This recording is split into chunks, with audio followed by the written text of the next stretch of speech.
Hello everybody, I'm Mythus Operandi and welcome back to episode 7 of our Stonewalkers adventure. I'm going to do something I haven't done before, and I'm going to say if you're enjoying the campaign so far, be sure to subscribe, comment, and like the video. It really helps us with that algorithm for YouTube because it can be a little bit tough on the YouTube side of things. Also for this VOD, there is a little bit of background noise here and there. I couldn't edit it out because I've changed software and it made things a little bit tricky. But all in all, I had a blast with this one, so did the players, and why don't we just jump straight on in and we'll see what we get up to. Hello and welcome everybody, I'm Mythus Operandi, and this is Stonewalkers. I'm joined here today by Grogrin playing Storm. Hello. We've also got Ipman, who plays Talanor. Hail and well met. And we've got Jamie playing Faz. Unfortunately, due to food poisoning, we won't have Kaar joining us today. He is quite unwell, and our yeah, I know what food poisoning is like. it's rough. So Those dark like Spren got to him. Yep. Rest well, man. Rest well. I had a different banter, but I think food poisoning is an even better one. I had a very, very bad instance of food poisoning, and I hope his isn't nearly as bad because on day 2 of our honeymoon with my wife and we were in Chicago and I ate a pork sausage deep dish pizza, and I spent the next 5 days not able to eat or drink anything in a very horrible sweat and feeling absolutely rotten. Like I'd drink a glass of water and within about 13 seconds I'd be in the toilet throwing up. It was some salty crackers. Yeah, it was real bad. It was real bad. It was pretty rough. Pretty rough. Anyone else ever gotten food poisoning before?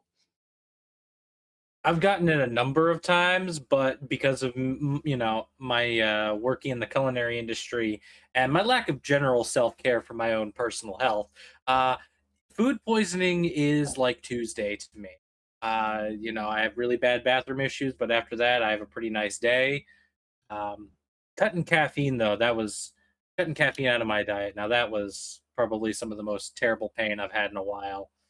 Headache that lasted 2 weeks. Yeah, I will never cut caffeine out of my diet. Never ever. Oh, well, I think I'm kind of keen just to jump straight into it if everyone else is. Oh, heck. Yeah? Let's do it. Oh, no, Ellie, I did not work while I was sick. I always took days off, even though my chef got very upset with me for missing days for being sick. He would call me a pansy. So, yes. Yeah, I've worked in a number of jobs where unless you were literally dying, it was expected that you'd rock up. But then, everyone in the office gets sick and then everyone's either miserable or off work. Well, why don't we jump right on back in? We're going to do a little bit of a summary of what we did last time. And actually, I forgot to get one of the old. Does anyone remember what we did last time? It's been a couple of weeks, so I'm happy to do the recap if it's not too fresh for everybody. Sounds good. Alrighty. Well, in the last session, you finally made it to the Shattered Plains. You had a few of you split up in different directions. We had Storm and we had Talanor going to Botani's bunker, where they gathered a little bit of information to try and find out where Liss is, or who this Liss is. For those that don't remember, Liss is the contact that the Shin Shamanate, the Stone Shamans, had in the Shattered Plains. They weren't able to find any information about Liss in the bunker. They did ask about her, but none of the records of any of the gate entries recorded anyone of that name. It was suggested that maybe she would be in Aladar's camp, and I think through a rumor that was picked up, you found out that she might have been seen at a place called the Red Rockbud, which is in Aladar's camp. It's some kind of gambling den. Captain Borden had also spoken with Talanor about lining him up with one of his contacts to get a duel going, and we can jump into that a little bit more later on in the session if we get around to it. And Borden also got the party to meet up with Sergeant Elar, who had a mission for them. Elar had sent them down into the chasms because there were reports of a Parshendi group, potentially an assault squad or spies, getting closer to the camps than they usually do, and to try and find out who they are, see if there are Parshendi down there, and deal with them. The party did head down into the camps, and they did encounter a group of 4 Parshendi. 3 warform and 1 that was more tall and nimble than the rest and appearing more female. After clashing with them because they attacked them on sight, or the Parshendi attacked the party on sight, the 3 warforms were dealt with the killing blow of one of the warforms being dealt by the female Parshendi by mistake through a critical fail on a ranged attack. The group didn't want to leave that Parshendi in the chasms as they seemed to be in some kind of comatose shock after the events. So they carried her back to the Kolin war camp, and she was placed in a prison cell in the Kolin camp. We ended last session with Talanor returning to the camp, or to the prison cell, with a bottle of wine, non-alcoholic wine, and a couple of glasses to see if he could connect or at least communicate with his Parshendi. And we also saw a little snippet of Sun reflecting on the battles of the wounds. He was quite injured in that battle, and in his breath control, appearing to breathe in Stormlight, which is quite exciting. It is sad that we don't have Sun with us today, but I think that's where we're gonna pick up. We zoom in, the screen unfades to black. Fades to screen. That's how you say it, right?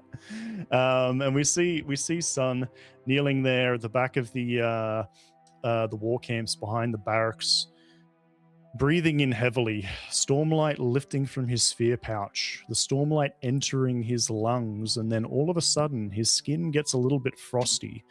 The wounds on his body start to slowly knit up. They don't heal fully, but they appear to have enhanced healing effects, whatever is happening to him with this Stormlight.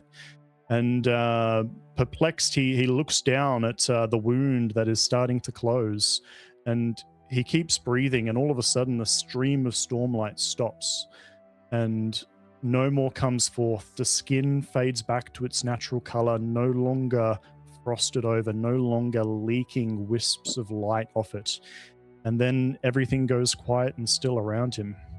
He looks down at his wounds. He shakes his head a lot clearer than it was before, the injury that he had seeming to have evaporated. He shakes himself off. He stands up. He looks around. No one's looking at him, and he looks off towards the west, and then he just walks into the crowd, and we lose sight of Sun as he disappears off into the crowd.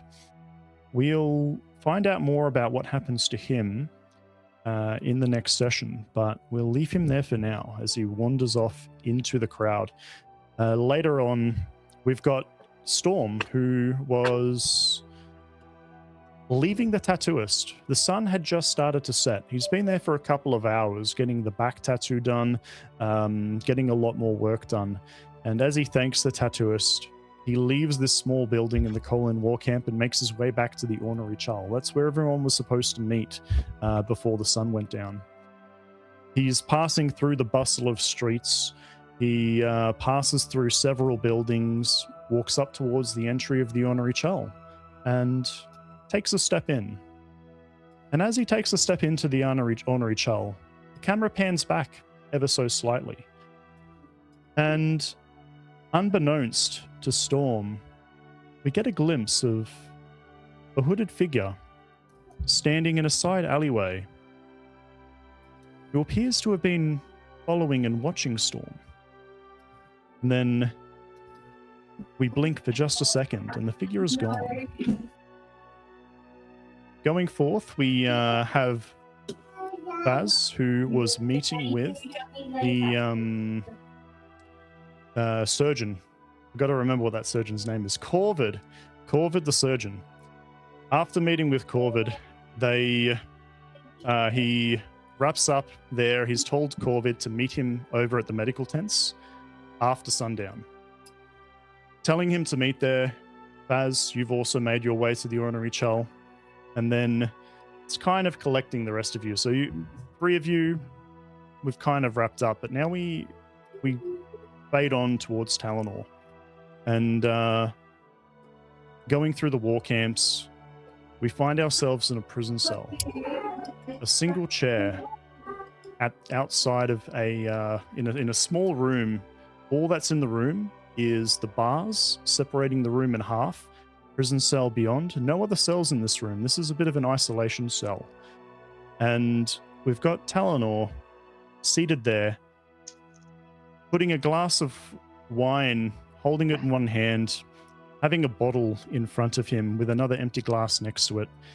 And we look in and see this Parshendi woman who, for the first time since being delivered to the war camps after accidentally killing one of her friends, the cloudiness that was in her eyes start to fade. She starts to realize her situation. She starts to realize where she is.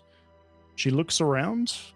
She makes eye contact with Talanor. And to play that Parshendi, please welcome in our guest for the session, EliDownUnder. You might take a second to connect. It's a bit of a surprise. She's got herself. Hold on a second. We will be able to see you in just a second, Ellie. I was not expecting this. Yeah, No, I told you I had a bit of a surprise for you. This is going to be canonically uncomfortable. Give me 2 seconds, Elle. Here we There go. you go. Go on now. With a custom-made Parshendi mask and everything. Please welcome in EliDownUnder. We can't hear you, Elle. You can't? I can hear you. There we You go. can hear us. There we go. Yep. Sounds good. Everything's good. Sweet. Excellent. Okay. That Parshendi needs some moisturizer. Skin's a bit dry. It's my carapace. Welcome in, Ellie. Ellie is going to be playing the Parshendi female for this session, whose name we may or may not find out. But yeah, this is an exciting part for a GM where I've got an NPC roleplay with a player, and I don't actually have to roleplay it. So we are left at the scene of Talanor sitting across the prison bars with a Parshendi woman who's just come to, and you've looked up at him. Who wants to speak first? What do you do? My character name is Calani. Ah, yes. Why don't we get a little bit of introduction? Elle, why don't you tell us a little bit about your character, and then we'll meet them through roleplay. Mm-hmm. So Calani was the Parshendi that was rescued. She's actually a listener, using her own terminology, and she was hunting for her sister's corpse in the cavern, in the chasms. And right now she is still just sitting in shock, grief, probably anger, and distrust. There's never been a listener who was taken captive. All listeners flee at the end of a combat because they know that the Alethi just murder all survivors who cannot surrender. So she's very much of the belief that she is about to be tortured and killed, and is very distrustful of this stranger standing in front of her who also helped to slaughter her friends. Well, Talanor, you've just seen her look up at you. What have you got to say to your prisoner? Eleanor basically sets down the cup he had filled for himself and fills up the cup he had set down for her, and kind of gestures, kind of holding up his cup and drinking his first to show that it's not poisoned, and then he just kind of gestures over. It's a non-alcoholic. It's orange. He just kind of gestures to the drink. And Calani very resentfully reaches forward and takes it and sniffs it. She takes a small sip and then decides that it's probably safe and continues to drink, finishing it in one go. It has been a very long time since she's had any food or water, and then she sets it back down and glares at Talanor and just waits. He'll fill the cup up again before just setting the bottle down, like close enough to the bars so she could pour herself a drink. He's not afraid of her potentially trying to kill him with the glass if she breaks the bottle or the clay pieces, whatever it's made of. So he clears his throat. I was wondering if you'd be willing to tell me your comrades' names, the ones who passed away. I'd prefer their names didn't get lost to history. Why? He seems resentful, or not resentful, remorseful, as he says this. Why do you care? If I'm being completely honest, it is very recent that I have taken life. It is not something I'm accustomed to. I never fought in the wars here at the camps. So I'm a bit shaken. I didn't intend to kill. And yet you did. And you forced me to kill my friends. Calani looks away. I'm sorry that things ended the way that they did. My friend Faz, the one who came out to speak with you all, he was genuinely just curious about your kind. You're all he talks about, if I'm being honest. But you went in to attack him, understandably so. Our people have been warring for 5 years now. But I had to protect my own, as you did for your own. Borley. That was the companion that I killed. And Sharzad, Michelin, my friends.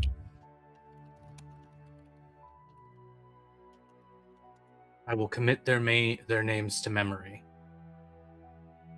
I'm genuinely sorry for their loss. I tried saving the one I slashed, but he just kind of looks down at his hands, which are shaking a little bit before he clenches them. I'm no healer. Calani scoffs. None of us heal in this forsaken war. What are you doing with me? Why am I here? The loss of your companions had you in a state of... I'm not sure what exactly to call it. As I said, I'm no healer, but you weren't responding to really anything. And being so close to the war camps and, well, with how things are, I didn't feel it right to leave you there to potentially die. So now I know this... you leave me to die in prison?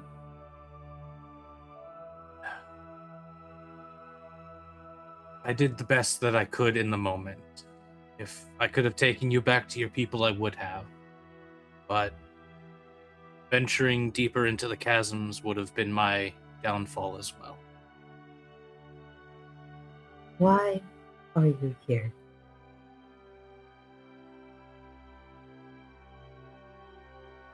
Punishment to myself, repentance, guilt. I'm not entirely sure myself. As I stated before, I just recently am getting used to taking life. I was a duelist before, but I'd only ever drawn blood. I'd never killed before. So I'm working through that, as it may be. Calani starts to mess with something on her wrist. It looks like beads strung into a bracelet. And as she's touching it and feeling the smooth stones, she glances back. This man says, loss is something we all face, whether we take or it is taken from us. You should go. You should go from here. And she looks away, as if dismissing him from the presence of. Thank you for telling me their names. I've requested that no harm come to you. I've heard Talanor is a honorable man.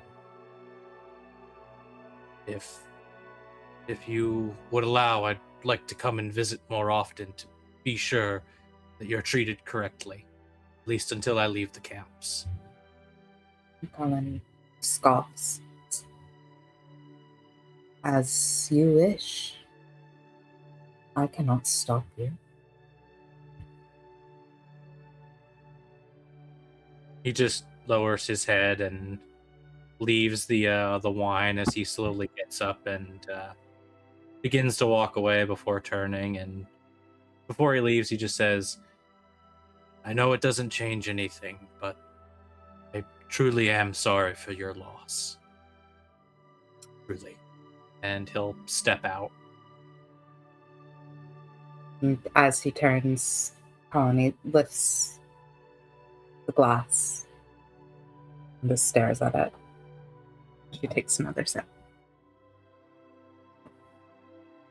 Okay.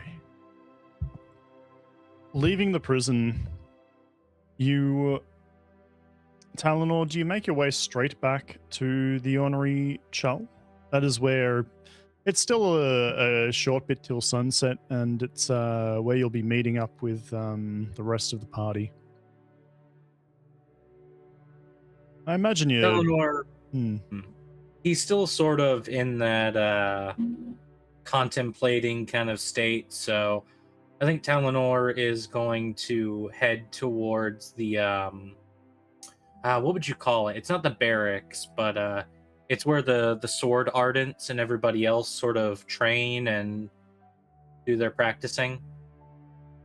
That would be. What is that called? That is I'm just looking at the map I've got.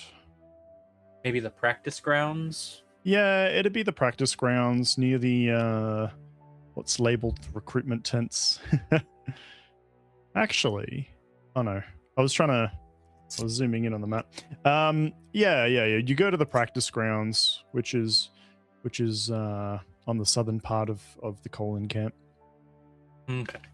And Talanor will head there and sort of, at least for a time, just watch from a distance, watching the other soldiers train and probably catch glimpses and whatnot of different techniques and stuff before eventually finding his own quiet place to practice his katas, as he potentially has a duel in the morning, and this is the best way to clear his mind.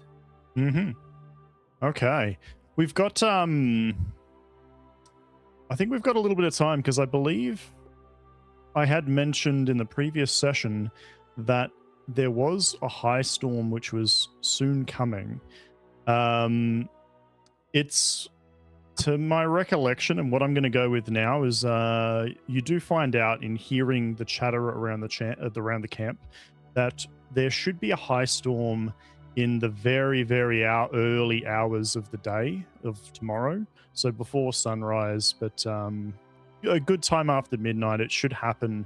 It should happen in the wee hours of the morning, just before daybreak tomorrow morning. So you've got time to hang out at the mustering grounds, and you could probably even train there late into the evening, because I think what we'll do now is cut across to the Ornery Chull, where we've got Baz and Storm meeting up. So the hour is coming to sundown.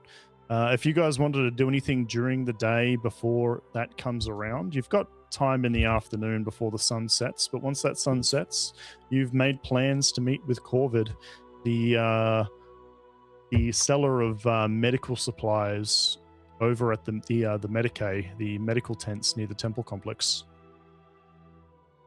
Baz would probably just during the day be sort of getting the surgery suite ready. Yeah, getting whatever supplies you need, getting the surgery suite ready.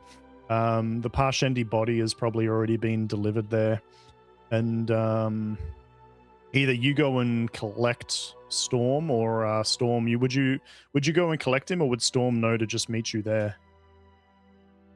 What was your chat between the two of you? I don't think I knew Storm was going to be there. No, were you intending to go there? I thought you wanted to go and learn. Yeah. But if not, you can ask around and find out where he is, and then pop by. Yeah, someone will probably do that. Although he probably overheard that the body was going to be delivered somewhere and Yeah, he definitely head over knows. that way. Yeah, you know where the definitely body was knows that delivered, I've because got the everyone body was on. at the barracks when that happened. Yeah. Okay, so making your way across town there, Storm, I'll get you to give for me a perception check, a perception test. We're going to use proper Cosmere wording. You will need to unpause the game. Lies and slander.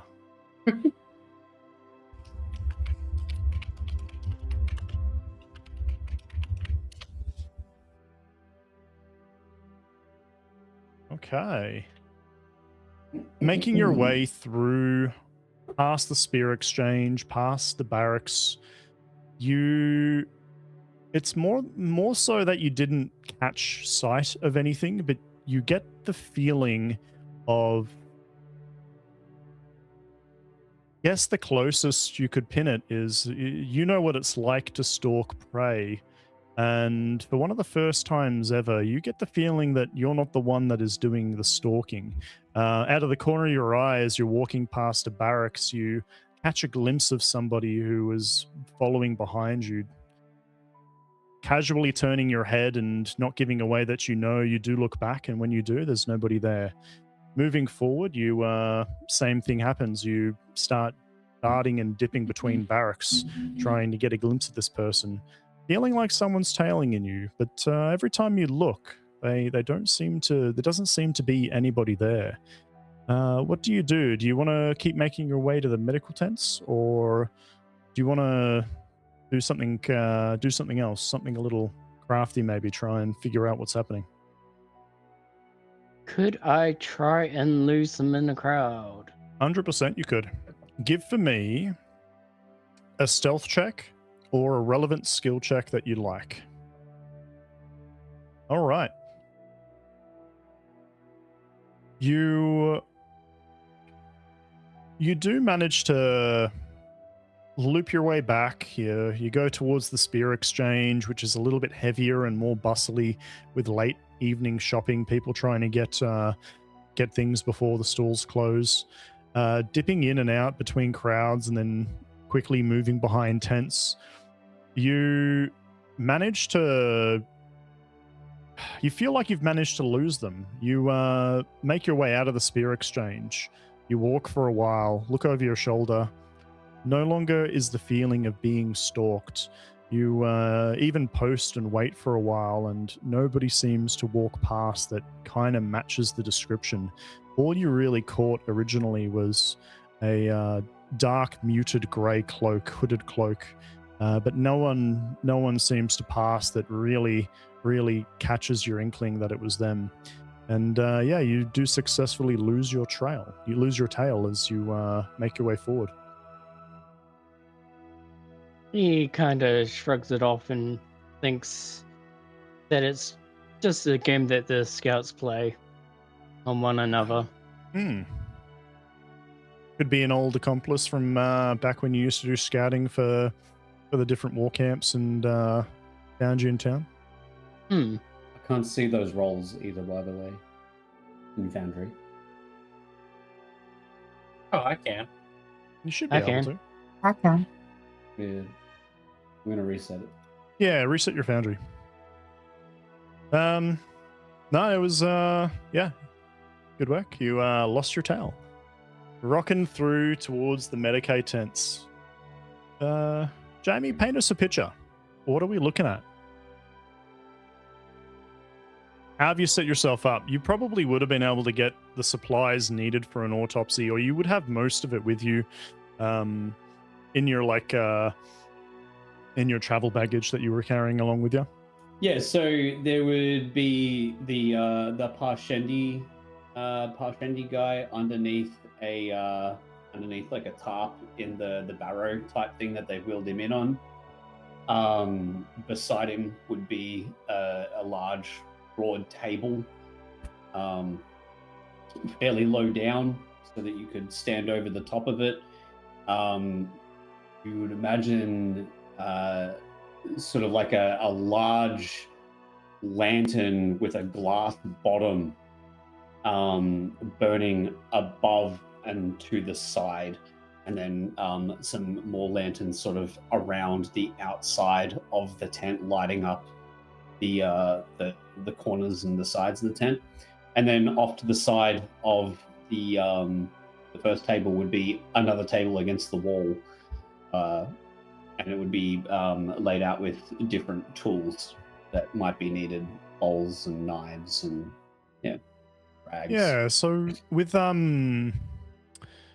Roshar, there's not a lot of lantern, brazier, like wood, coal, fire light that is used, usually for surgery. And it could be that you've got, a chunk of the party's diamond marks. Usually Stormlight is what is used because it's a lot more consistent than the flicker of a candle, and it's what surgeons prefer to use because a diamond mark won't flicker and distract the eye like candles or a lantern will. Instead of a lantern, it's just it's like a glass dome. So when I would imagine that the Cole in Princeton probably supplies locked Stormlight lanterns in the Medicaid tents because they have Stormlight lanterns in the streets. They are obviously patrolled and guarded heavily, so people don't steal the money. But that's what is generally used for lighting. But yeah, you've got your lower surgery table, so you can get above them a lot easier. You've got all of your tools lined up, and Storm walks in a little bit before sunset, and he'd soon be trailed by Corvid if Corvid doesn't change his mind halfway there. But as Storm enters, would you be willing to wait for Corvid, or now that Storm is there, would you want to jump straight into it? I mean, as Storm walks in, Faz would kind of turn around, not expecting Storm to be there, and say, "Corvid, is that? Oh, Storm, I wasn't expecting you."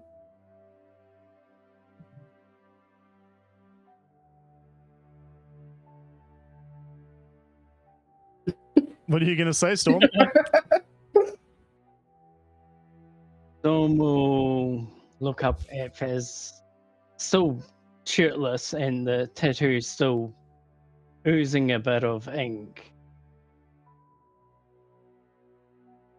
and roll out his own set of dissection tools, grief Spren slowly dissipating,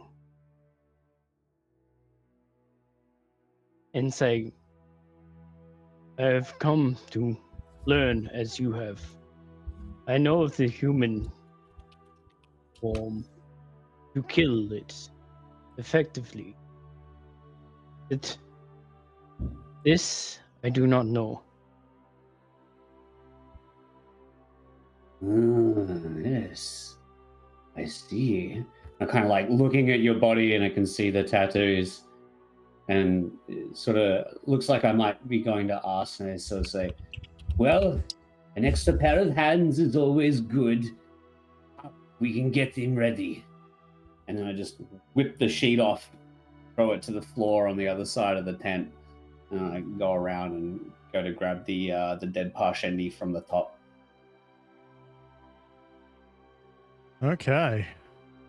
I truly didn't research this as much as I should. I have a half an idea of what Parshendi anatomy is like. I did send you the copper mine.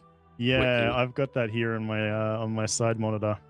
But I think I'm good enough to get into this. You start preparing the body, you know, strapping, even though it's not going to move, strapping it down in certain ways so that way you can, you know, cut things open without the whole body jostling. And Corvid, the elderly surgeon, and I don't think I mentioned what his store is called, but his medical supply store, Corvid's Knots and Salves. This old man walks in. He's got a medical apron on, one that he probably hasn't worn in a very, very long time. It looks very, very faded, but it looks like it's been well worn and used quite carefully. Yeah, it's one that he hasn't actually worn in quite a while because he hasn't practiced in quite a while. And he walks in and he goes, "Oh well, as I'm here," and he looks around the room and takes it all in and sees the Parshendi, and his face kind of like loses a bit more color. He catches sight of Storm as well, and this is... I never thought in my life I'd be entering a surgical suite with an Iriali, a Shin Man, and a Parshendi. Like the There's start gotta of be a a joke in terrible that. joke. Oh, all right. Well, I'm here. One Out would with it. What are we raise a doing? glass of Hornita to that one. I think I might need, not that swill though. That's it rots your insides. You shouldn't be drinking Hornita White. It looks to me that you intend to do an autopsy. Indeed, we do. A Parshendi man, no less. I've never seen inside one. Never seen one, to be honest with you. But it is his anatomy that the knowledge of this eludes me, and has eluded me for all my life. I knew. And then I hold up a knife, and I hold up a pen and the journal that we'd be taking notes in the other hand, and I say, "We have Storm with us here tonight. I wasn't expecting an extra pair of hands, so I guess too many fingers in the pie. Do you prefer a knife or the note?" I will take the notes. It has been a long time since I held a surgical knife, and he holds out his hand, which is trembling slightly in front of him. My tools are not as sharp as they used to be. Yeah, and he hands over the pen and the notepad or the parchment, and takes his place on one side of the Parshendi and Call Storm over. Are you ready? Storm will nod and look over the corpse before him. His own tools ready. Now, is this your own notepad that's got dictations and notes and diagrams you've drawn, or is this like a fresh notepad for him to work on? So it would be fresh, but like what he'd been doing in the last few hours would have been sort of taking notes of the outside of the Parshendi, what they look like, what their scales are like, where they can, how they appear, what sort of he's expecting to see. So there'd be maybe like a page or two of rough notes and drawings. He looks around a little bit confused because he's an Alethi man, and to him, men knowing how to ride is an uncomfortable thing. He knows a little bit about basic glyphs. If he ever needs dictation, he'll use a scribe, but he is fluent in, is not a bad drawer. Actually, I should probably make a roll for him to see how well he takes notes. But he'll notice that it wouldn't take a hard insight. You probably get this often and you just ignore it, and so it might not even dawn on either of you, but he notices that there's no scribe in the room to take down the actual written notes. And realizes that it must have been you or Storm that have been writing and dictating what you guys have done so far. And he doesn't look too uncomfortable. It more is a quizzical look that he gives, that he quickly glances and then washes off his face. Tell you what, I'm going to quickly roll to see how well he's going to do on note keeping. And I'm going to need you guys to roll for me. I will say, Baz, as you're taking the lead and instructing, you'll have to give me your medicine roll, and then Storm, you could either give me medicine or potentially discipline, or what else? If you can think of another role that you'd use to either aid or use to learn. Would Storm roll with advantage because he has a expertise in dissection? Ooh. You have an expertise in dissection. Yes, you will roll with advantage. And I think, actually, what is your what are your expertises, Faz? Surgery and literature would be the only things that are sort of relevant here. Literature doesn't really play into it, but that's how I've got the it'd be notes. more surgery, but Surgery, I would say rather than giving you advantage, it would give you a flat increase to your test. But hell, with the basic, just the 22 medicine and then a crit. 20, nice. You guys aren't going to have any issues. Let's just see how good old Corvid does with his note-taking. You know what? Not bad. Plus his modifier. He's a smart man. So several hours go by as you're cutting into the Parshendi. You start making small observations. A lot of the primary organs seem to be fairly similar to that of human anatomy. Sometimes you'll have slightly different positioning or sizes, but nothing that is too abnormal for you're not seeing anything super weird. The only two things you do find of note, they do have a heart within their chest which pumps orange blood, but almost built in to their sternum as you're going to crack open the ribs.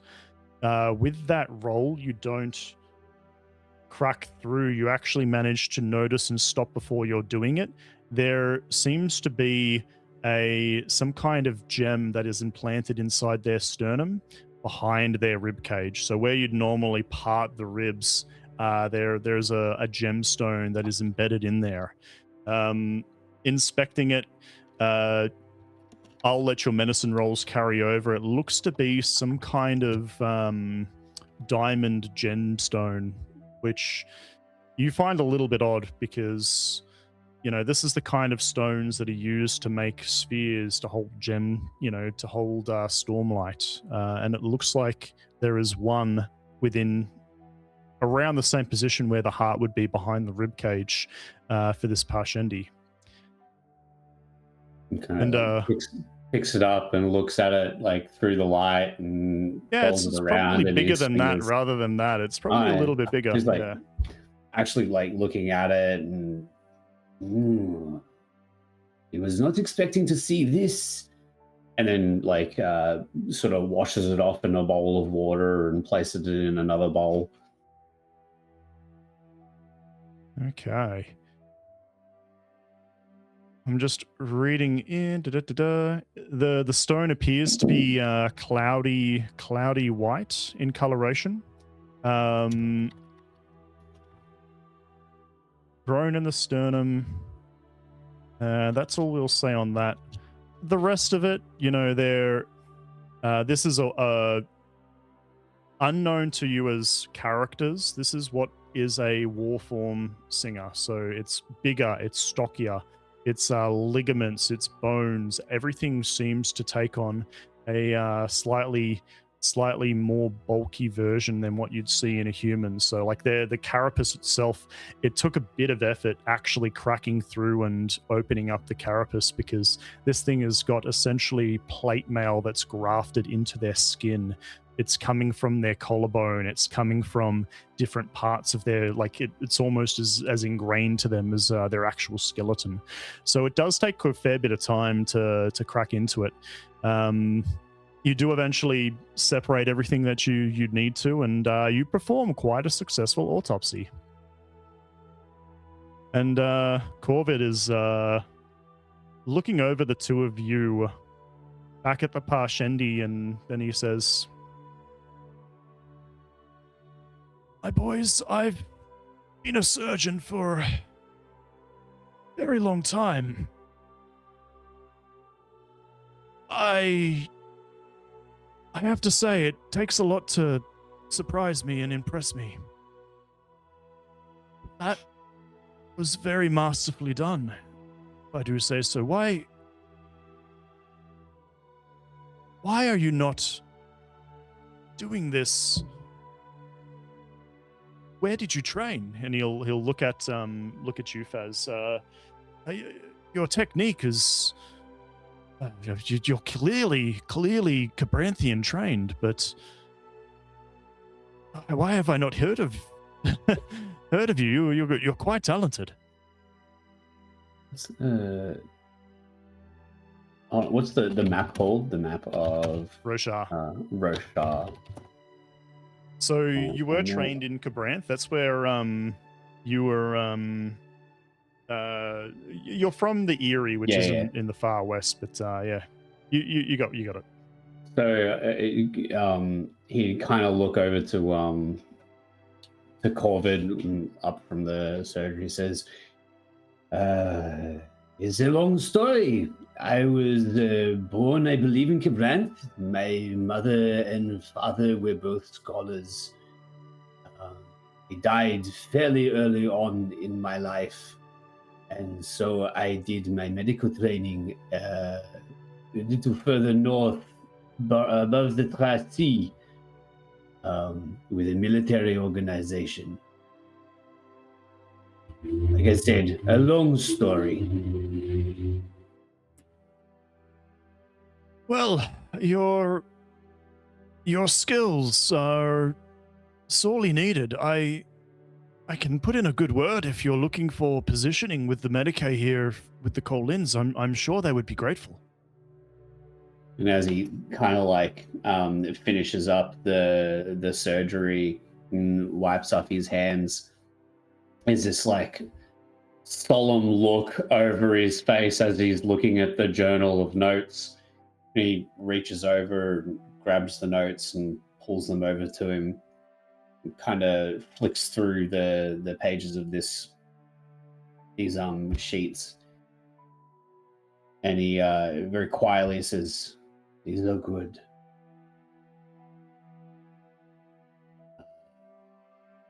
Yes, You wouldn't mind. If you wouldn't mind, I'd like that. And then he kind of turns around and just stares off towards one of the lanterns in the back. He starts thinking to himself as he holds the notes in front of him, but it's kind of like he's not even reading them anymore. Yeah, as Corvid sees you kind of look at the notes, turn away, and seem to he can't tell that you've kind of lost focus and faded out. He's just like, you're thinking. He turns to Storm and goes, and you, I'm sure that with your skills, were you trained in Cabranth as well? No, not from Cabranth. By my well, own hand, by taking apart. It's very impressive. I'm sure Dalinar Colin would love to get 2 new surgeons to join the ranks. That would be oh, well, you do a lot of good here. And you see you think Corvid seems to be like pretty happy with this idea. Yes, you would be able to do a lot of good. Saving lives is important. That has never been my work. Oh, okay, Faz will kind of turn around really quickly and say, slam his fist down on the table and with just anger that comes out of nowhere and go, "It is now!" And you can see that he's taken these fresh notes and just scrunched them hard in his hand, and then immediately kind of calms down and puts the notes back down on the table and excuses himself and leaves. And Corvid looks a bit is shocked. why I do not wish to lose myself in the madness that is discovery. Yes, the mind can be a delicate thing. Well, if you do decide to put your skills to good use, I'm fairly well connected with the Medicaid here, and I can definitely put in a good word for you. If anything needs taking apart like that, then you will find me at where we're staying. The Honorary Chal. I have to say, not many autopsies happen these days. It's more about just patching our guys up and putting them back out there. And he says that last part with a bit of sadness in his voice, to get wounded again and then patching them back up. The real and way of life. Aye, everything comes to its natural end. He looks and glances over at the scrunched up notes and says, you should take those with you. I'm not sure what that outburst was about, but I think he'll probably want to keep these. That he will. If the drink has marred, then I will do them over. Storm will pick up the notes and make his way back to the ornery trail to redo them if the ink has marred. He sees you walk away, and as you leave the surgery tent, he looks around and he takes a big breath and he goes, "Oh, I just got stuck with the cleanup." And the screen fades as you guys walk over to the Ornery Chal. It's probably been several hours. So you started just after sundown. I would say it's getting close to midnight hitting. Most people have all turned in. There's not much going on at anywhere in the camp. Everyone's kind of buckled down, expecting a high storm to hit. So you do see and hear thunder off in the distance. Storm clouds starting to build up, and you expect it's gonna come through soon. But making your way towards the ornery chal, which, I mean, most of these buildings are all designed to face a storm, and it's the best place for you guys to situate yourselves. So getting back in, Talanor would have made himself back at this time. However, curiously enough, even those waiting up for him, you would notice that Sun does not return this evening. And as the storm hits, everyone settles in. What's people's plans? Do you guys want to recap with each other and kind of just go over what's happened, or just turn in for the night? Eleanor will probably, settle down, enjoy a little bit of food, a little bit of drink as he tends to his new equipment. He, begins tending to his father's sword, sharpening and maintaining the blade, and basically pulls the breastplate that he had refitted for him earlier, and sets it up on the table, and pulls try and find some kind of like a paint or whatever, and begins to carefully put the glyph for life on the chest of his breastplate in preparation for tomorrow. Mm-hmm. And I imagine, Storm, when you've come back in and you've caught up to Faz, are you going to present and just offer him the notes to see what he wanted to do with them? Precisely. Yeah, so I guess, I mean, Faz is an old guy. Is he a brisk walker?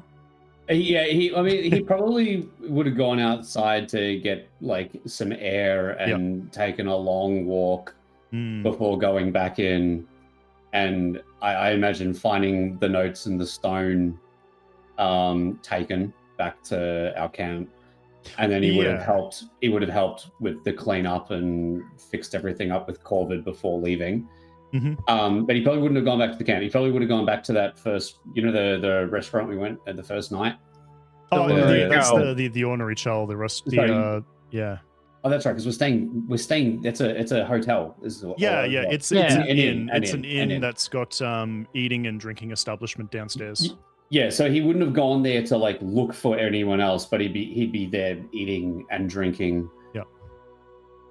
Yeah, and I would say you're probably re-entering as Corvid is popping his head out to get the attention of some guards to help with the body disposal. And as he sees you come back in, he'll go, that was good work you did. You're quite a master with that scalpel, I must say. Thank you, friend. I wish I could say it's been a while, but no, this is daily for me, and will be until the day I die. He's already was in the process of actually cleaning all of your tools. I imagine you'd go and start going through the motions with him and just making sure it's all packed up, because I realized that you had all of your surgery tools and kit there. And the Storm probably assumed that I don't know, like whether or not Corvid would have returned him. He likely would have. But as you're putting all your tools away, you're using, like a strong purified alcohol to clean everything down. There's the whole method of oiling all of the blades, making sure that everything is all upkept. And you take a breath in of this antiseptic that you're using to clear the blades. And all of a sudden, almost unbidden, as you're breathing in that strong smell of antiseptic, your mind goes foggy, and uncalled or unwanted, a memory flashes into Az's head as the camera focuses in on him and goes dark. The world fades to black, and then all that can be heard is the clink of metal. Dr. Vizier Ilian Bonda III walks through a small infirmary, a folded letter clutched tightly in one hand. 8 people lying in 8 beds. Each wears a soldier's uniform, torn, bloodied, stiff, and dry with gore. Some groan softly, some do not move at all. Some asleep, one breathes shallowly, one is already dead. Paz does not look at them. He has already done everything he can. His eyes are locked on the letter.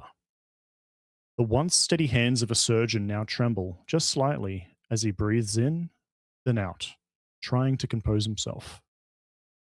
At the back of the infirmary, he slips into a small makeshift office and closes the door. The sound is final. He begins to pace. Once, twice, again. Finally, with a slow exhale, he reaches up and removes his medical insignia. He turns it over in his fingers. Every groove, every edge, every imperfection. He knows it as well as his own hands. To help all those in need. The words echo in his mind, the promise made at his graduation, under the banner of the royal household of Yarkaved. His grip tightens. Exasperation curdles into dread. The letter crumples in his fist, much like that of the diagrams he was holding just moments ago. His other hand loosens. The insignia slips free and hits the floor. The sound is louder than it should be. It rings and never quite stops. Paz turns towards the far corner of the room. He kneels beside an ornate box of surgical tools, reaches behind it, and pulls a hidden lever. With a soft grind of stone, part of the floor beneath his desk slides away, revealing a narrow staircase descending into darkness. He freezes, just for a moment. Then the thoughts cut through him, sharp and undeniable. If I don't, I'll be the next on the table. He descends, not consciously, but habit alone. This path is familiar, taken countless times before, but tonight, something feels different. His feet shuffle across blood-stained stone, each step dragging his thoughts deeper, heavier. The air grows colder, thicker. By the time he reaches the bottom, his hands are shaking. He enters a large stone chamber deep underground. Cold air raises goosebumps along his arms. In the room stand 2 tables, one off to the side, covered in scalpels, knives, saws, bowls, hammers. The other, centered beneath the torchlight, and on it, a man, strapped at the hands, the feet, at the head. A journal filled with cramped, frantic notes lie beside him. Faz selects a small, sharp blade. He approaches. For a single terrible heartbeat, he feels relief. The man is still. Then, the eyes open. They lock onto Faz. Wide, terrified, confused. Faz unfolds the letter again. This time, he cannot stop the tears. They fall onto the parchment, smearing ink into dark rivers. His hands give out. The letter slips from his grasp. He whispers his mother's words, desperate for strength. Knowledge above all else. But the words fracture as the man begins to beg, to plead, to sob. Baz presses the blade gently against the man's torso. His voice is barely a breath. I'm sorry. The room fills with screams. Blood spills over the edge of the table, dripping down onto the fallen letter. As the parchment darkens, only 2 words remain legible in the spreading red. Harvest. Alive. The memory twists and smears like blood mixing with ink, then sharpens again, snapping back to reality. Baz looks down at the notes that were placed in front of him by Storm, and then to the young Shin Man who seeks knowledge above all else. He's placed the letter in front of you, Baz, as we get a little glimpse into your past. Do you snap out of it instantly, or does it take you by surprise? Where's this letter being placed down to? So Storm has just brought you the. So you're probably 'Cause sitting there we're eating. sitting, eating and drinking. And he's like put it down in front of me. Yeah, he's come in and he's brought the notes back to you and placed them down with you. And are you joining him at the table there, Storm? So he puts it down. And Basil kind of grab the notes and smooth them out in front of him. Look over him and sort of just thank you for taking these back for me. And the gemstone? I think you might be muted, Grogrin. It is safe in Storm will pet one of his mini pouches where he keeps many things. Yeah. Thank you again for your help today. It was quite an experience, wouldn't you say? It was knowledge gained. It is up to us now to put it to proper use. Knowledge above all else. And then he kind of like starts flicking through the notes as he eats, whips out a quill and starts sort of taking extra notes and jotting things in and starts writing and eating and drinking at the same time. Storm will be picking out his own notebook and starting to take his own notes by memory and doing some diagrams. I imagine it's quite late at the stage. There's probably no one that's still up except for the poor server that you've roused to bring you something to eat and drink after a hard night's late work. And with a pending duel, I'd imagine Talanor was probably turning in early for the night, so you'd have to try not to wake him or accidentally wake him, I guess, as you guys go to bed. How much do we owe for the night and the food? It was 4 marks for the whole room for the night. The food, we'll just put it down to 2 marks for the dinner and drink and something to wash it down. That's 6 in total. All right. 6 in total. So yeah, I thank you for reminding me. Yes, this is the first night you would have had to pay, so 6 marks in total, including the food.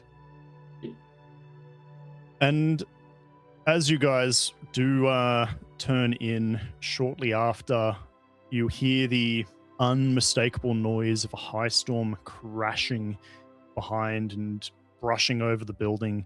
For those that aren't too familiar with the Cosmere, a lot of the buildings, especially in the war camps, they're mostly small, squat. There's not many buildings that are more than 1 story high just because of the high storms. Even though they are in a crater and slightly sheltered, all roofs are slanted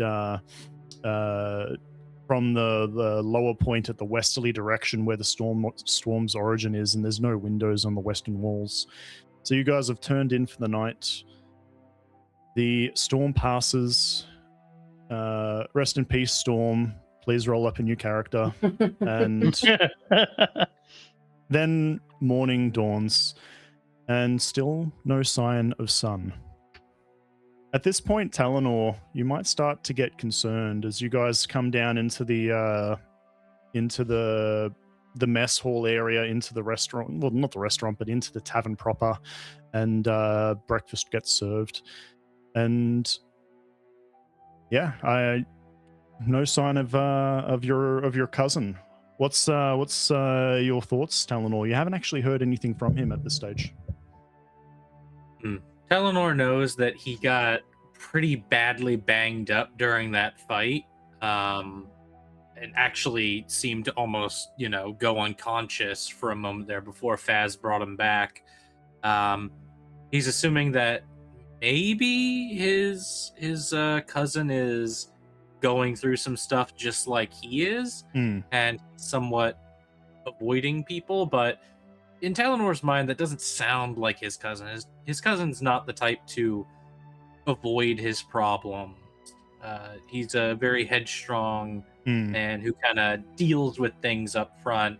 So Talanor is worried, but he also trusts his cousin more than he trusts himself. So he trusts that his cousin will be able to work through whatever is going on. But he will keep an ear open for any mentions of an Unkalaki man moving around the camps.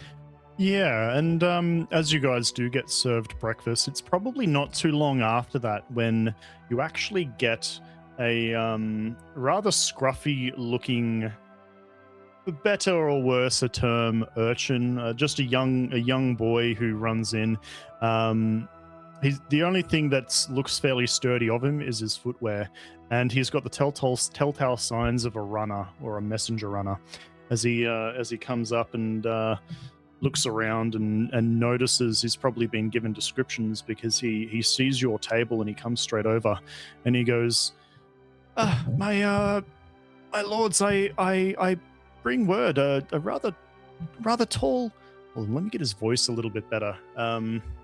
Hey, Governor, a rather tall, big, bulky guy. He, red hair, told me to come find you. He said, and repeat after this, that he's sorting something out and I'll find you when he's finished. And not to worry, and that you'd pay me the 2 chips for running the message. And he holds out his hand and a tooth-gapped grin as he holds it out to you, and he just sits there patiently and waits.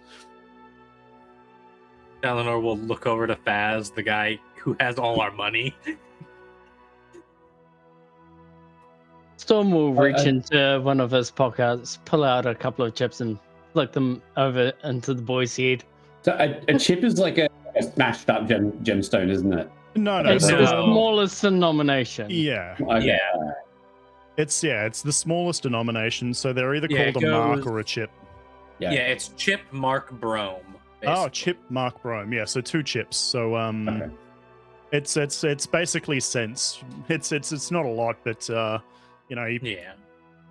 you run enough messages, that's probably how he gets his food. So he holds his hand out and big toothy grin. You chuck some chips his way there, Storm. I literally flick them towards his forehead. Oh, well, actually, hold on. I was going to say he catches them out of the air with expert ease, but we'll see about that. Yes, he does. Not only does he manage to do it, but with the motion. Actually, everybody give me a perception check. Oh no, he's gonna steal from us. I hope he does. Oh God.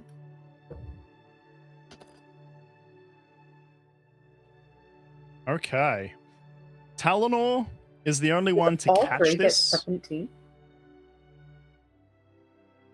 Pretty good rolls. So with the 20 there, Talanor, you do manage to catch that with his other hand, he's masterfully swiped 2 pieces of bacon off the plate in front of him. That was like the serving that was for you guys. And he's quickly, it's gone without even a notice. He's snatched up a couple pieces of bacon. Talanor just smiles at him and gives the kid a little nod, like a little knowing nod and smile. He gives you a wink, and then before you even can say another word, he's tailed and bolted out. And Faz as kinda, he's like, leaving, Faz reaches over with his fork and just straight into an empty plate, like, oh? yeah, you were to his swallow. left. He snatched him off your plate, and you can Talanor watching him leave. You can see like him stuffing something into his mouth and skipping as he runs out the door. Hello there, Storm girls. will yell out Goodness after sake. him. Join the scouts. Earn more Hey. marks that way. Hey, good night, everyone. Not for another 2 years, Gov. Thank you. Will do. As he bolts out the door. Night. Okay. So, Hitman. Can I use your headphones? Yes. Hello there. I'm just gonna say good Hi, night, everyone. girls. Good night, everyone. Good night. No. Good night. Good night, Daddy. Love you. Love you, Daddy. Love you. Bye. We can cut that out of the VOD if you want. I don't mind. um, I missed that last thing she said. She said bye, Michael. Oh, I gotta buy. Mm. Aw. Okay. So you've got a few things on the docket for today. Hitman, jog my memory. Let's see how good your memory is. What do you recall being told about the duel setup? I remember that it's not exactly like a sanctioned duel type situation. I think it's more of like a fight club type situation, at least to start off, since Borden couldn't get me anything higher than that, since my reputation is pretty much nothing right now. So I remember that it was somewhere in the top right area of the map, I think. Yeah, I think it was near the workshops, behind the Blue Works, which will be. And I think we were given a code word, maybe. Well, if you can't remember the code word, then unfortunately you're gonna be tough luck. I'll have you know, it's been like 3 weeks. I know, and I'll actually say I was doing all of the video editing on this session, and I didn't get up to that point. So I was hoping you would tell me, because your GM doesn't remember either. That's okay. Yeah, no, so basically, you were I'm told to seek out.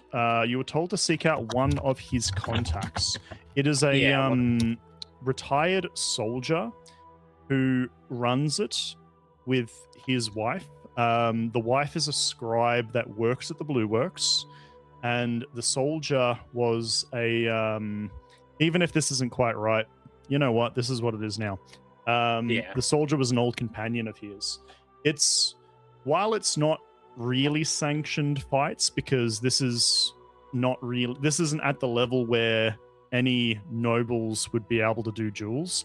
It's allowed by the Colin Princedom because while Dalinar begrudgingly allows it to happen, it's not so much backed by Adolin, but Adolin, with his love of duels, wanted to make sure that there was an avenue available for Dark Eyes as well. So it's kind of like a non-official. It won't count for rankings, but if you do well, it is how you do seek and find a patron to get sponsored in the proper dueling rinks. So he's told you to meet a.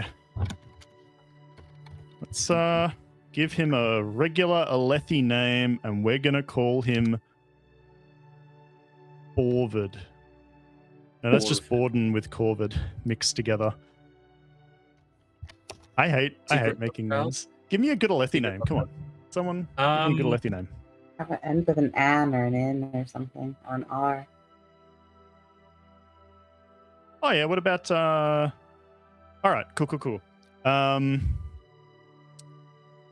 His name is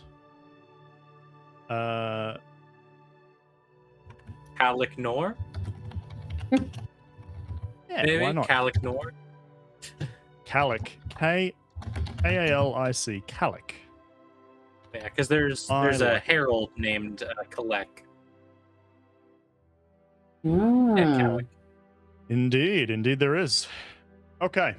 Was there anything else that you guys wanted to go check out? Do you need recaps on what your current information and leads are, or is anyone up to scratch or up to date with their notes?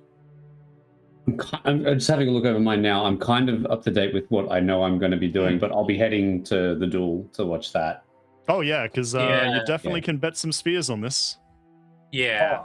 Also, do I get a pip for my character goal? 100%. In fact, this is something that we need to, and by all means, I've got a lot of stuff I juggle in my brain. For players, when you feel like you're making a milestone, if I don't let you know, just ask, just like he did, on one of your goals. So I'm looking at your goals. Learn about Parshendi medicine. Yeah. We're going to give you a pip on that. Beautiful. You've got that there. And And you connections. better hope Corvid that is- I never find that out. Hmm? You better hope Oh. that I never find that out. They're already dead. I've got some ideas. That's a Okay, so- problem, though. And I'm going to say...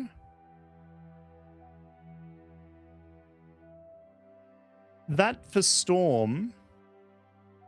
I'll tell you what, Storm, that doesn't line up with your current set goals. However, you might be able to progress either something on fabrial crafting, or maybe your training specialty with your throwing knife, whatever you want to peruse, because you are going to the Blue Works. The Blue Works is essentially in the Colin camp, and given that the King's Mother Navani is a patron of the sciences, many Ardenton scholars are keen to practice their crafts in the Colin War Camp. A lot of the scholars come here. It's more often a port of call than the other war camps. And the Blue Works itself is known for a lot of its ingenuity. The proprietor of the Blue Works, you would have potentially been told this by Corvin, but it's run by a young Artifabrian who is... well, you'll find out when you get there. You'll find out when you get there. But if you want anything to do with Fabrials, this is where you should go. Cool. Do you guys want to wrap up at the Chull and then make your way? Yeah. Mhm. Excellent. Making your way through the camp. Let me just quickly roll a dice. What the hell is that? Oh, that's a plot die. I didn't want to add the plot die. Go back. Oh no, now I'm rolling 2 plot dice. Also, Oh, would you consider no. getting that duel set up as part of my goal and potentially completing the duel as another? Yes. Gotcha. I have to win the duel first, so hopefully. Well, yeah, look, I would say that just getting on good terms with Borden and lining this up for you would be your first step on the goal. So you would have actually achieved that at the end of the Last session. the second session, because I think that information was kind of established at the end of the second session. Yeah. The third session is when he told you where to go, but he was looking into it for you at the second session. All right, I'm happy Yeah, with that. Okay. Works Making for your me. way through the war camps. Give for me, everybody, a perception check, please.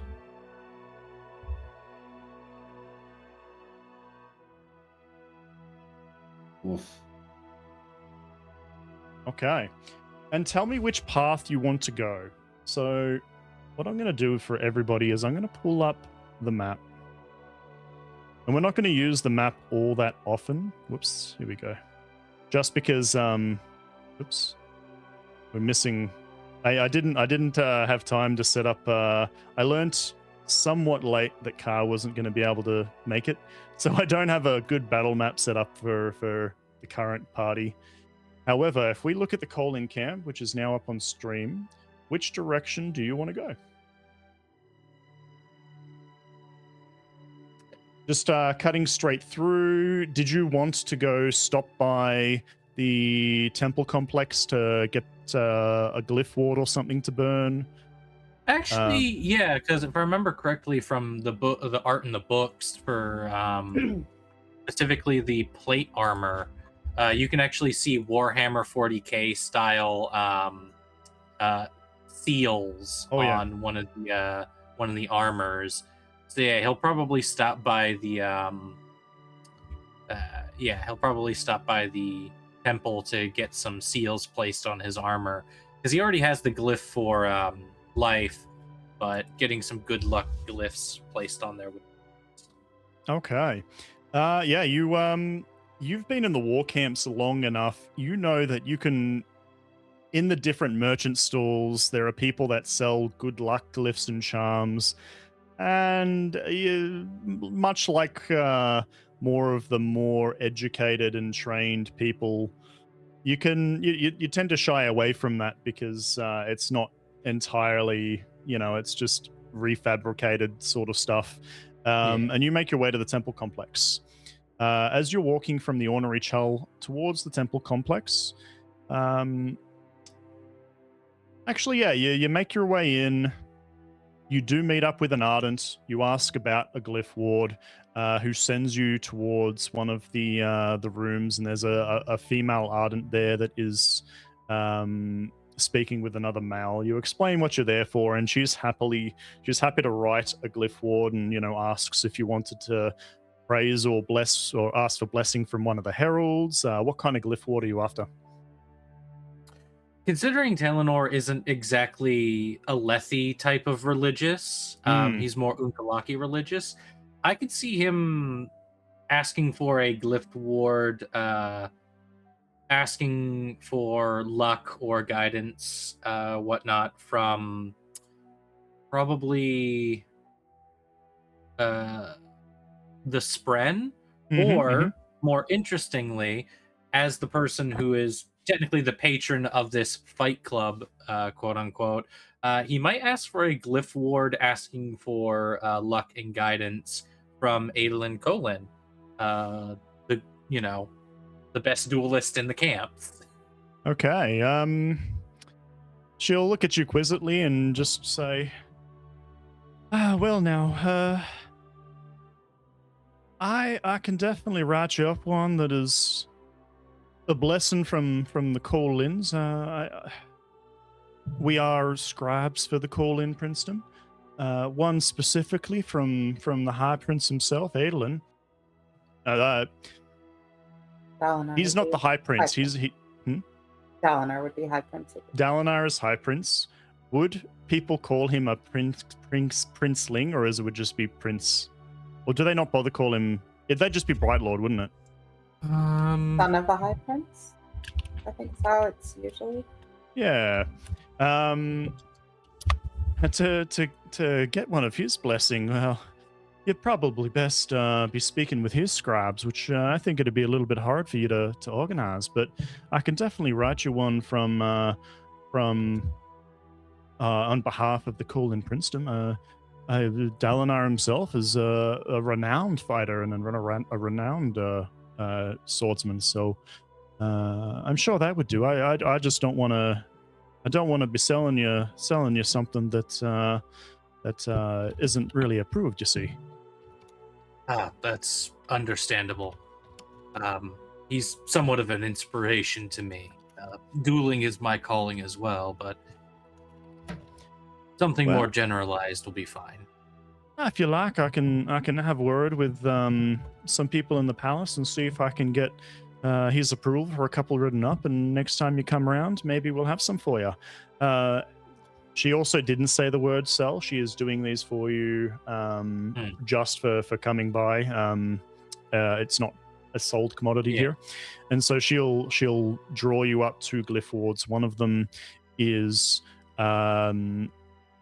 your first request was like Lux Spren, like the... Yeah, Lux Spren. Yeah, let's go with Lux Spren. Yeah, so she writes, you can't... You can read glyphs, can't you? Yeah, he can read glyphs. Very little can he read just a little bit of women's script, but not enough to be fluent in it. Yeah.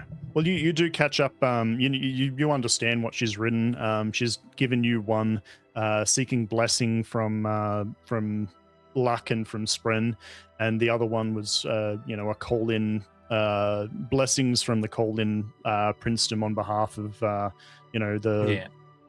devotary. The devotary blesses you on behalf of the call-ins. So yeah, that'll work. Chucking those on, you guys leave the temple complex, and we'll just pull back on the perception checks. I love that Faz's is a 3 on his perception check from earlier. Storm, you catch sight of 2 things. Firstly, you could swear that you catch sight of a grey cloaked figure that is towards the barracks area, which is to the west or to the left of the temple complex, that ducks away when it notices that you're looking in that direction. But then you catch a glance of a second hooded figure that doesn't duck away and is kind of hanging around in that area. And upon looking towards the barracks area, you can see a little bit of a turbulence. There's people running in and out of a couple of the buildings. Someone's running over to the barracks at the moment from the central complex area of the war camp towards where Alar and Borden camp up, and it looks like there's a bit of commotion and distress going on in that direction. That's what you instantly notice as you guys are coming out of the temple complex. So we'll lay this in as much detail as they can. Other than that, he doesn't notice anything too major going on. Okay. So you make mention of the two figures. One of them is still appearing to be watching you guys from this one's more towards the market stalls to the north of the complex, and then there's all that commotion in the barracks. Do you guys want to go investigate either, or go straight to the Blue Works to make your deadline for this duel? Sorry, are we near the Ornery of the Mind? So let me show you on the map, and I'll zoom in a little bit on screen. This building here is the temple complex. So I'll ping it again. It's just next to the Colin Palace. Just here. What are you guys going to do? What are you doing pinging up there, Grogrin? You madman. Talanor will probably look to Storm and be like, do you think they could be with people who attacked Tezo? I do not have any clue. However, one of them might just be another scout. We used to play games like this, hunting one another. Well, I would keep an eye on them just in case. If an item of such great value like a shard blade went missing, there'd probably be a lot of groups looking for any information they could find on it. Storm will nod and pull up his hood and get out of the sun a little bit more. Meanwhile, Talanor is gonna keep walking, chest puffed out and everything in his bright white and gold, armor and uniform. Is looking standing out like a swanky. sore thumb. Yeah, and best part is, because Talanor has proficiency in breastplate or expertise, he gets the presentable feature. Ah. Oh, So he there we doesn't get go. disadvantage. in Okay, social I've now situations. shared with everybody the Colin Warcamp map, and it's labeled. So that should hopefully be a little bit easier for y'all. I couldn't figure out how to make the map view I've got bring the labels to the player view. So instead, I'll just give you the source. You guys get the secret source. So Nice. you can see you've got the Blue Works in the northeast section of the map, near all the workshops. The duel is said to be in the back end of that, in the workshop area. You've got the temple complex where you guys just were. You've got the barracks to the left where you can see Sergeant Elar's barracks is listed. And then Devotery of the Mind further to the west. The construction yard on the south end was the last place where Sun was before he walked off into the crowd. And then the Medicae tents is where you did your surgery. Your Ornery Chull is near the gate. You can see the Ornery Chull is that big building near the gate. And Botani's bunker, where Storm did an errand running to Sabariel's war camp over there. Plus where you guys were looking up information for lists. And then the Spear Exchange, which is the merchant area, kind of central there. So yeah, you can pop that out and like keep it open if you want to. If you need me to share it again, just let me know and I can share it again. Easy. So I think what we're going to do is we're going to jump back to our non-mapped variant, and you guys are ignoring the commotion over at the barracks. You're ignoring the people that Storm caught a glimpse of, and you're going straight to the Blue Works. Commotion at the barracks? Yeah, so does the Storm commotion sound saw that there was some soldiers running back and forth from the central area towards Sergeant Allah's barracks, and there looked to be a bit of a commotion going on. While I would say you do have a bit of time before you're supposed to meet over there, you don't have to bite every fish that I dangle in front of you. You guys can choose if you want to or not. Could I roll a perception to see if I can hear if there's any kind of shouting to get an idea of what the situation might be, or? I've already rolled that. I mean, Wow. you with your 17, I'm happy to carry that over. Now that you're focusing on it, piecing 2 and 2 together, you see the building that that Storm pointed out that men ran out of towards the barracks was the prison complex. And you can't quite get a gist of what's going on because it was more so some quick barked orders and someone running off towards the prison complex, towards the command barracks. Prison complex. Talanor knows only one person there that would matter this much, I think. Because wasn't it somewhat empty when we went in, or was that just the singular room? So it was, it had some generic riffraff, drunken fights being broken up, that sort of thing, which were in kind of like the general holding cells. The cell that you went to and you dropped off the Parshendi was in one of the isolation cells. So these are a little bit separate from the regular general public population of the regular cells, and it's actually in its own separate room. So it's down a corridor. There's several rooms that come off it that literally just have a single room, and all they can see is like the second half beyond the wall of their bars and then the door leading out. So you actually, it's sectioned off from everybody else. You can't really see who's in there until you open up the door, sort of thing.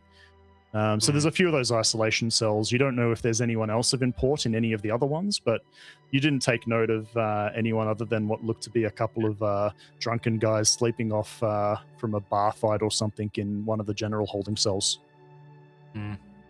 Talanor will look to the others and look over to the area.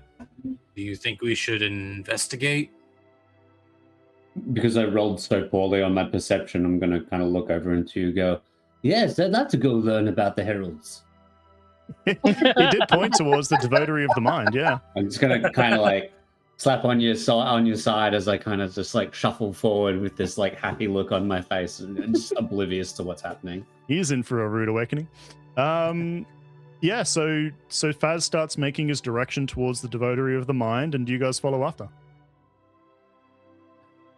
Oh no, like he's pointed towards the barracks. I don't even know where the devotary of the mind is. I'm just sort of like shuffling down the stairs of the temple. Yeah, this is the devotary of the mind. So, we're, I think this is the barracks area where the people were running to. So, yeah. So if I pull up my map tool, I think the prison complex was.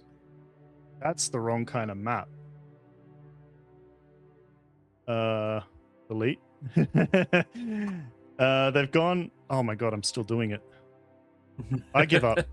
Yeah, here we go. This is the prison building where the point originates from. This is the sergeant's main barracks over here, and you guys are at the temple complex.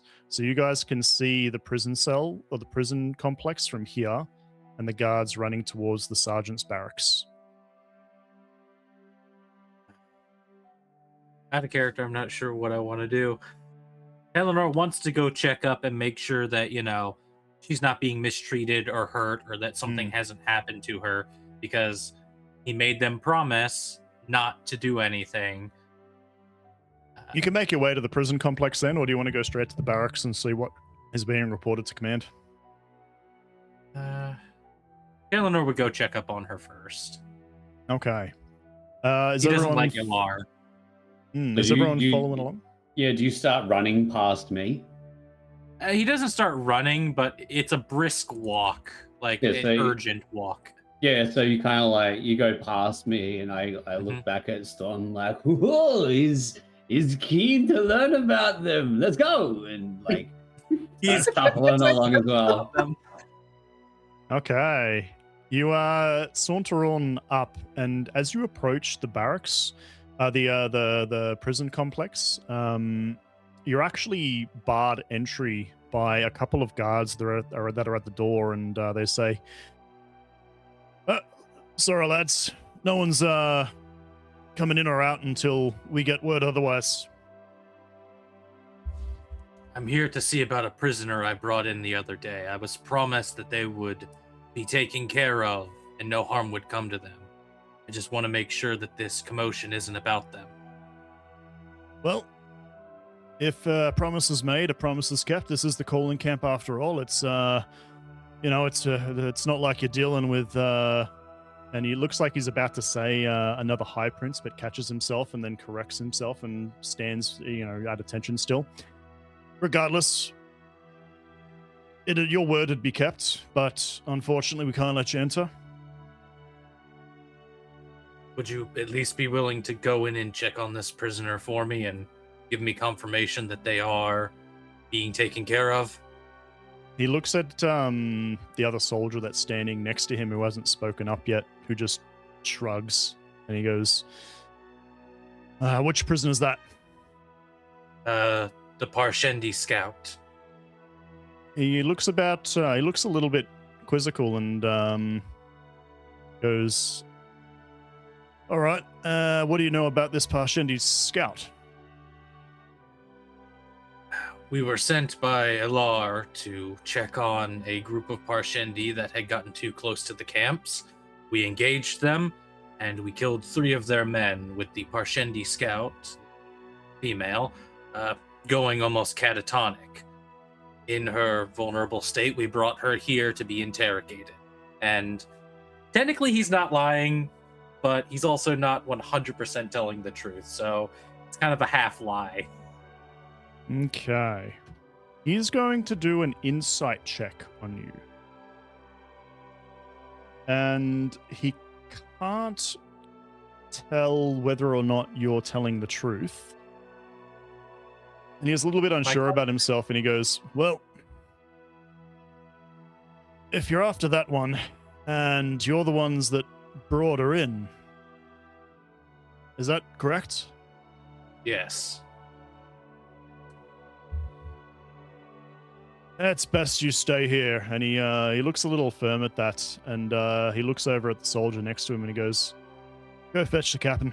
And he jogs off, and a couple moments later, you see Borden come out of the barracks and stroll in your direction. And he looks the 3 of you up and down, and he goes, all right then, well, part of me kind of assumed I'd be seeing you, knowing what happened. Anyway, what brings you to the prison complex? And he looks at you and like raises an eyebrow quizzically. I'm here to check on a prisoner. I saw a commotion, and they're the only prisoner I know that was stationed here that could cause something like that.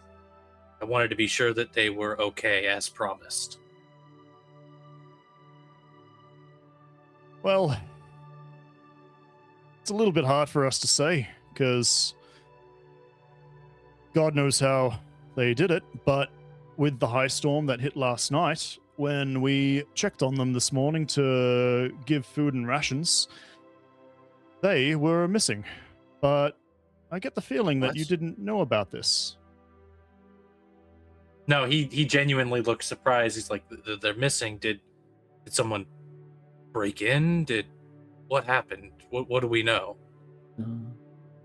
Not much. Just that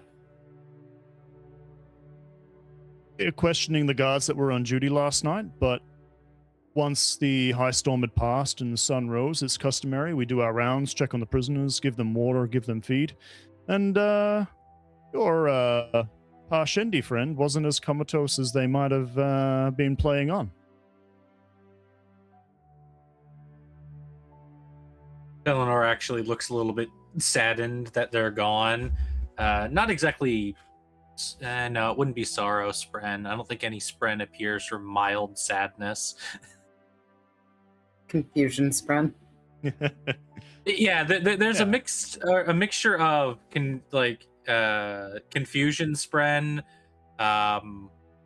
and a little bit of anxiety, Spren. But as he realizes that they most likely escaped somehow, a slight bit of relief kind of washes over him. That's like put his hand on his shoulder and look to the cat and say, "Is there anything we can do to help investigate, perhaps?"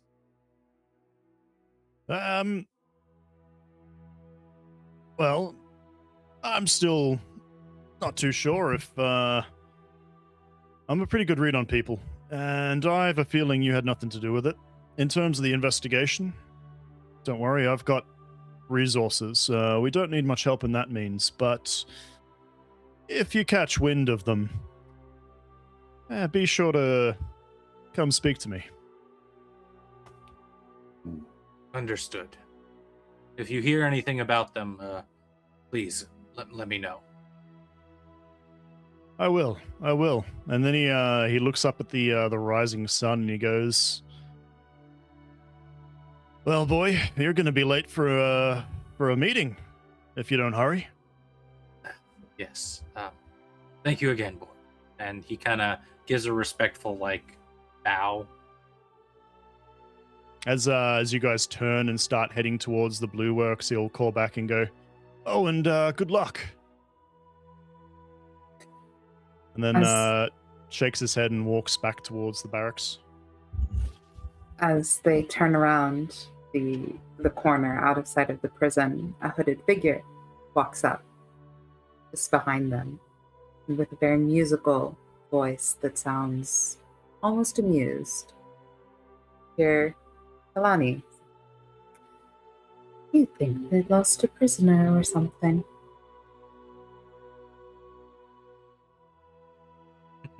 You look at her and you see Grogrin. Storm noticed two figures. One of them who was near the markets that was looking at you. This one's familiar. This appears to be that second figure that was watching you guys. And what you see is you see a brown hooded cloak, and underneath the hood you can see what looks to be bandages completely wrapping around this person's face and features. They give off the idea that potentially trying to pass off as somebody with either an injury or bad burns. For some reason, they've got bandages wrapped over, but it's a tall, lithe-looking female that is standing before you. Dr. Fazir. What are you trying to deduce? He turns. He's just making sure he's not going nuts, and that the person he just cut up isn't come back to fucking haunt him. He sees it. He's kind of just stunned, and then realizes oh no, it's okay. I don't have to worry. I'm just imagining Faz succeeds, just oh no, that's a different Parshendi, and then walks away without realizing. I would have loved if that wasn't that one though, and you have a panic attack as you think it's the ghost of your past. Even run. They're after me, the cops, the zombies. No, this one, you can't really tell by. Actually, you probably could pick. Seeing through, that deduction's good enough. You do see what look to be ridge lines of armored carapace, but you noticed when you rescued or when you found that Parshendi, she was different from the 3 burly ones that were up in front of you. They were like heavily carapaced. The one you autopsied was heavily carapaced, much wider, much bigger, even taller. This one, more lithe, more tall, longer limbs. Funnily enough, with the hood and the bandaged face, almost could pull off for an Alethi, because the Alethi are a taller, taller humans. They are tall. They are more long-limbed than your Thalians, and even from the Eerie, they look to be trying to pull off a tall Alethi in garbed robe, but you managed to catch enough of a glimpse of what should be smooth is more rigid and carapaced, and you could tell it's a Parshendian, definitely not the same kind that you autopsied. What was her name again? Calani. Calani. So yeah, Faz is kind of like taken aback, takes a step back, and he gathers himself, and then like leans in close and looks up at her. Calani. Small one. And just like a big smile across his face. He's like, I see you're not a prisoner anymore. Kalani just tilts her head, looks at him, and then looks up at your name starts with a T. Why am I not remembering that? Talanor. Talanor, thank you. Looks up at Talanor. Thank you for the wine. Oh, Talanor is like finally realizing that it's her that he's talking to, and he just kind of blinks and shakes his head a little bit, and he's just like, "Oh, you're welcome." Storm will pat Talanor on the back and kind of assure him that even the best of minds make mistakes. Yeah, he didn't realize it at first. I genuinely thought that we panned away, and she was like, "Huh, you'd think that they lost a prisoner," and then like walked away. I didn't know she was like right up next to us. Well, somewhat quizzically, a person has joined your midst.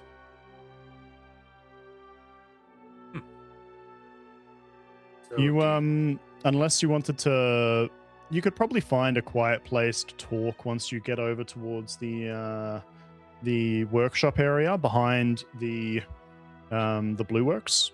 If you wanted to make your direction there, Talanor, you're starting to cut it real tight with your timeline. Yeah. For your duel. He'll look to her and he'll basically be, I would love to talk more, but I have prior engagements I must see to. Would you be willing to talk further afterwards? Unless you have to leave for your own safety, I would understand. Kalani almost laughs. These humans, they cannot tell one freshman from a listener. I immediately slap her chest and I say, Oh we can't tell each other apart either. And I just start walking towards the tents. Actually, Dr. Fazir, give for me a strength test. So just roll a d20 and then plus your strength modifier. Because there's a good chance you hurt your hand. Because you're old and she's still got carapace. 9. That, good sir, is an upside down 9, otherwise known as a 6. Plus my strength modifier. Oh, plus your strength modifier with a 9. Strength? That's He's a got- strong old man. He's a strong old man. Yeah. It reminds me of whenever my This is stronger than Storm. He's Hey. wiry. old people He can does be do strong. Zumba. Yeah, it's all tendons and muscle. It doesn't do enough to do a physical point of damage, but you definitely hurt more than slapping a person. That's for sure, and it might be something that you remember or forget to not do again. As he walks off, Kind of like nurses his hand. Yeah. Okay. Wandering off, you go towards the Blue Works. As you approach, you're not too sure where you need to lead towards there, Talanor. But as you're entering the Blue Works, kind of cutting through the hustle and bustle, the chattering, the sounds of people working and tinkering away, you start to hear what almost sounds like a tune. And cutting through the noise as you're walking through the Blue Works towards the back end of the workshops, you just hear someone singing along. You see a female. She's young. She looks Alethi, and she's wearing a very bright robe that's trying to draw in people to her stall as she sings, "Stormlight bright and metal true, fabrials forged for soldiers like you. Span reeds hum and gems don't fail. By once fight on, the storms prevail." And she's like trying to get people into her stall. Anyway, that's going on. You guys keep walking towards the back to the Blue Works, to the workshops. Yeah. Excellent. It's cutting close for Talanor, so he's briskly walking his way there. Storm will Gee. kind of pull off and look at the broken pair of Spren reeds that he picked up and see if they match the same in the store. She catches your eye as you like kind of stop and you're looking in, and with a gleeful smile, "I've got a second verse for you, don't you worry." So stupid. Why am I doing this? Flick and Because it's glow, fun. bind and I'm doing holds. this to make you suffer. Stormlight caught in silver and gold. Need it fast, need it right. Fabrials tuned by gem and light. And she's like ushering you to come on in. "Hello there, young man. I see you've caught an eye on a fabrial. What can I buy, or what can I help you with today?" Storm will continue to compare the Spren reeds she's got to the ones that he picked up and were broken, and Yeah, try I and see. match them. Well, if you're after a pair of span reeds, I can definitely help you with that. Come in. And she'll like take a step back, and it's not like a building. It's a tent, a very well made tent with with solid walls, open back and front, and she's got tables and you span reeds, all kinds of fabrials there. And then as the three of you see Storm getting distracted, do you call him over, or do you let him peruse? You could probably find him and meet up with him later if you wanted to go look into some fabrials. Talanor's not too worried. Storm is a scout and a tracker. If anybody could find where they went, it would be Storm. And Plus, he Storm, needs that he's needing to meet his contact to line up the duel. Yeah. He's not going there to start the duel straight away, Yeah. so you probably have some time. And Calani fades back. She's following, but at a distance, so it doesn't appear that she is actually with the group. She knows it would draw too much attention for another person to be joining their crowd, even if humans can't tell one Parshendi from a listener. Yeah. Well, I mean, you could think of it that way, but this party is known to have 4 people wandering around. You guys might be able to, for those that don't know all of you by sight, be like, yeah, there's 4 of us and there's 4 of us here, Plus, so The everything's fourth normal. member was really tall and had red hair, and Parshendi tend to be really tall and have red hair. So Yeah. You might tell one you from might be another. able to. Kalani is for the still untrained eye. distrustful and follows, Oh, that's- but not next to. That's fair. Mhm. So what we'll do is we'll, when we get back from our break, go over what's going on at the Fabrial store, because I know Storm's got a bit of interest in Fabrials and Fabrial creation, and you've got a few things you want to work on your own. And we leave Storm in the store. Talanor and Faz push on towards the back ends of the workshop area. It doesn't take too long to track down, giving the name of them. It's an establishment. They know that it's going on. People point you in the right direction, and before long, you've met with a Alethi male and his wife, who is there with him with just a folder that she's making notations in. Introduce yourself, and he's more than happy to line up a duel with you, and we'll jump into that roleplay after the break. So for those of you on the YouTube side, this will be the end of episode 7, and we'll be back for episode 8 as we find out what's going on. And all of you on the Twitch side of things, sit tight. We're going to take a 15-minute break, and we'll be back soon.